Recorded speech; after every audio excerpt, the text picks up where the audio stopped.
and this was delish. This was the deal. Hello lovely people, welcome to my YouTube channel. My name is Caroline for Kalicious Loves. Today I'm going to be showing you 3 of my favorite childhood snacks when I was growing up in Malawi. If you guys saw my last videos, I uploaded 3 videos on my experience going to an African boarding school in Malawi. And there I talked about 3 snacks that most people took to boarding school, and they would usually eat these snacks when they run out of, the fancy food. Today I'm having one of those snacks. This is roasted corn that's been soaked for about 4 to 5 hours. I have added water, I have added sugar, I have added powdered milk, and this was delish. This was the deal. So this is what I am having today, throwing it back to my good old days in boarding school, throwing it back to all those days back home when I was growing up in Malawi. I'll also be showing you 2 other snacks, which is the soaked rice and roasted groundnuts. Most people took corn to school because this was the common food you'd find in the home. Maize is a staple crop to Malawi. It's staple food. It's mainly processed into white or brown flour depending on the process. And when we're going to school, we'll take a few of that, roast it, keep it in our grocery bag, and then when the day comes, you feel like eating it, you'd either soak it or eat it in its roasted form and crunchy. So I'm going to show you how we roast this corn, and I'm going to show you how we roast the groundnuts and how we were soaking the rice. With the roasted corn, this is not the only way you can have it. I prefer it soaked because it's soft, but after roasting, most people in Malawi will have it with tea over tea time, that 4 o'clock tea time. Okay, before we get into me showing you how we roast corn in Malawi, I already have some ready. I feel like you probably didn't see the corn because of the milk, but this is how it would normally look. So corn is usually white, but after roasting it, it will be brown and a few dots of black from the burn. In Malawi, they've just finished the harvest season, so once you harvest the maize, you leave the maize on the cob is dry. You take the corn off the cob and you roast it, okay? But majority of that maize is processed into flour, which is then used to make swallow for everyday meals. So this is my stash that my friend gave me, and it's a lot for me, so I'll take my time eating it, because obviously I'm married to a Nigerian and he's not such a huge fan. But if I was in a Malawian household, this wouldn't be enough, because everybody would be like, oh, I want roasted corn. So I am going to be roasting probably like a handful of the corn, because I already have some that's been roasted. So I'm just roasting this corn for the video purpose. I don't want to roast it all at the same time.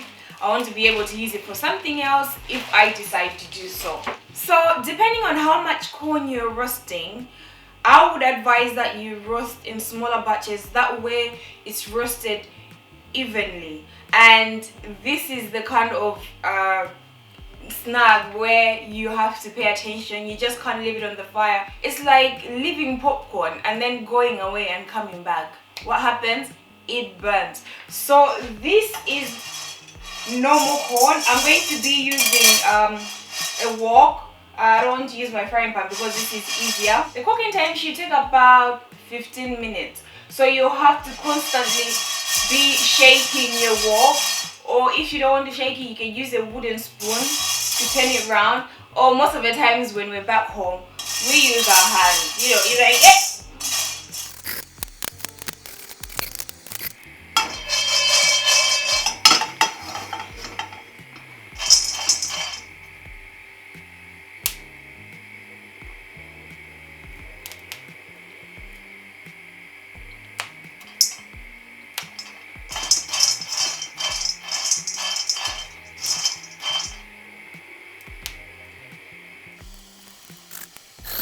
So as you can see, the corn is already roasted, it's brown, and as you can see, it will give you a bit of a pop, but it's not exactly popcorn. And you can store it in a cool, dry place for a period of 3 months. Like, you can store corn for a very long time, as long as it's in a cool, dry place. And in Malay, people store like corn that's not roasted for like over a year.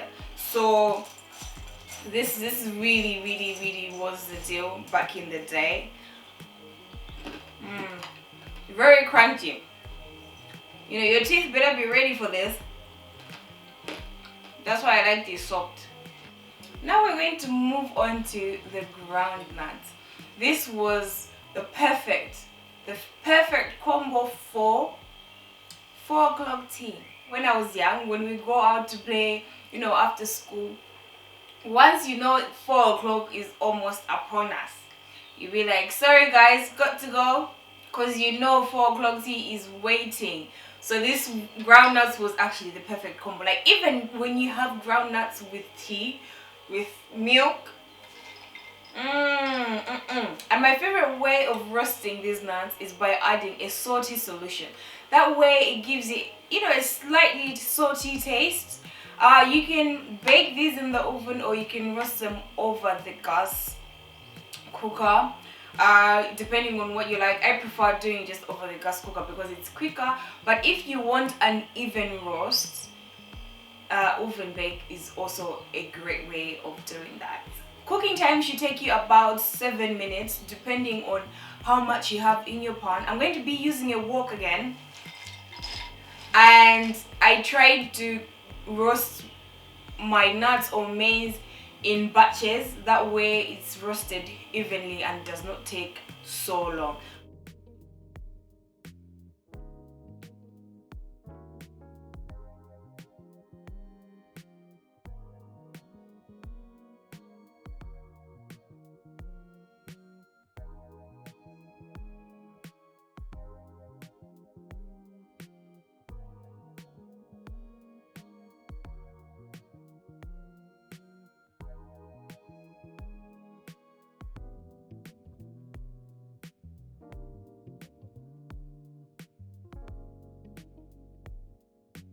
So we've roasted the nuts now, and this is the side that has been roasted without the salt, and this side has got the salty solution. They both taste very good, but the salty side, very nice. It does make a huge difference when you add the salty solution. Perfect.